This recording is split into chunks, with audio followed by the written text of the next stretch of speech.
Goodwin. I'm a mother of 3, a wife, an MBA graduate, a teacher, a Republican, a blogger, a comic book junkie, a dog rescuer, and you know what else? I'm a survivor. That is, a survivor of domestic violence. Barely, but we'll go with survivor. I probably don't look like what you think a person who's been through domestic violence would look like. I will clue you into a little known secret. Survivors are everywhere. That is, they're going on with their daily lives, donning masks that look like their own faces, being brave and getting things done, and all the time fighting with demons at home behind closed doors. I always advocate that people should always be kind to everyone because you have no idea what battles that those people you might be judging may be facing. How did I get here, you might ask? How did you not know, and how did you not get out? I get asked that a lot. You see, the thing with domestic abusers is they hook you so subtly and so methodically, you don't realize it until it's too late. However, while I'm dealing with a current domestic violence case, I won't go into what I recently went through. Just know it was bad. I thought I'd talk for a bit about something you all might be able to identify with more. Teen dating violence. You see, that's what started me on this road to low self-esteem, which is how my current abuser picked me and charmed me, because he did start out as Prince Charming after what I had previously been through, so let me elaborate. I was 16 years old once upon a time and in the 10th grade. It was 1990, it was the height of the mall hair phase, you know, really big hair. No? Okay. Well, I feel like some adults in here are probably not, they know what it is. So anyway, there was a guy that I really liked. He was a really good-looking senior, funny and smart. He had sideburns and a job and his own car, the total package at least at that time. I was delighted that he was paying attention to an underclassman like myself. In fact, he asked me out. I wasn't allowed to date or wear makeup until I was 16, so I asked my parents if he could come over and meet them and stay and watch a movie. They agreed, so we had our first date. One that my baby sister kept interrupting, by the way, but it didn't seem to faze him. Then we had another where we went out to eat and then did video games and go-karts. I can't begin to tell you how delighted I was. On our third date, however, that will forever stand out in my mind. He said he was a bit broke, so he just wanted to drive around, maybe park and talk. We did talk a bit, but he wanted to park and make out. I was still delighted by this, but as the evening progressed, he wanted to do more than that. I feel like it's important to mention that I was a virgin and was saving myself. Probably not for marriage like my parents would have hoped, but at least for college. I just knew I wasn't ready for sex at that point. I politely stopped him, told him that while I wanted him, I couldn't right now. It was hard because he was an incredibly good kisser. He kept trying to coerce me with kisses and kind words, but I was politely adamant that I just was not ready. He started getting angrier and declared he was taking me home. I didn't want him to be upset, but I was so relieved that I didn't have to give in. We drove for a few miles, and then he suddenly stopped his car and told me to get out.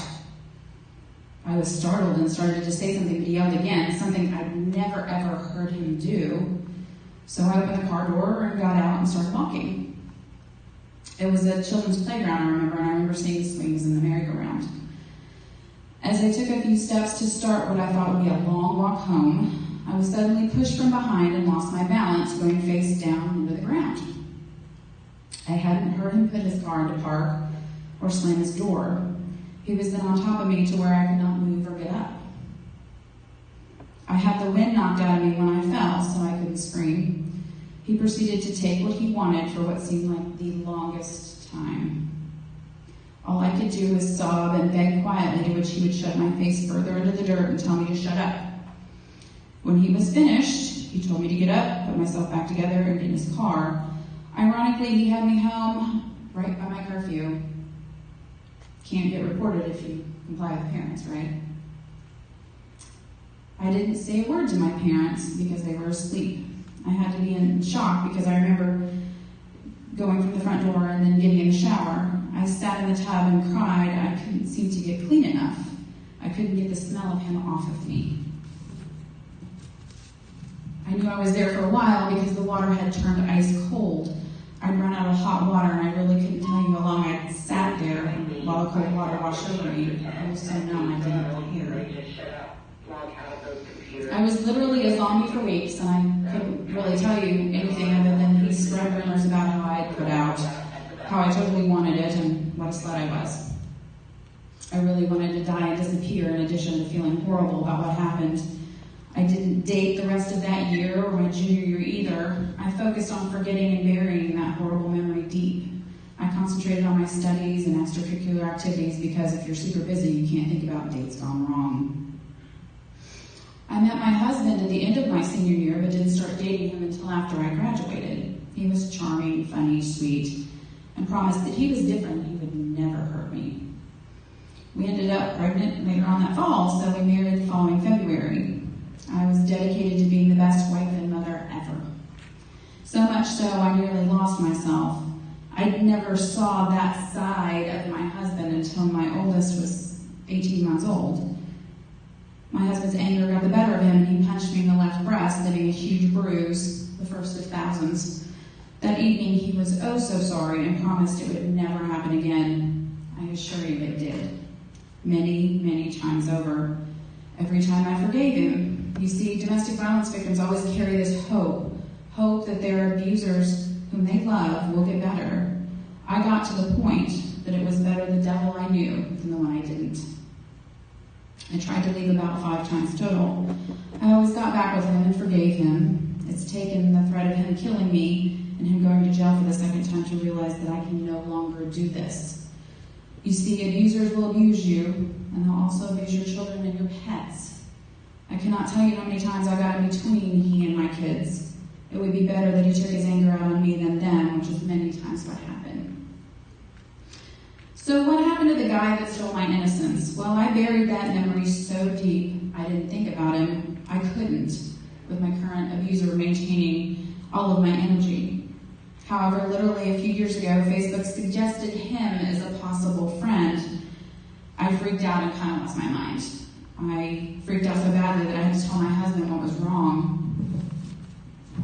He threatened to find this guy and hurt him, which was at first kind of sweet in a weird way, but I didn't want to respond to violence with more violence. That is stooping to my abuser's levels.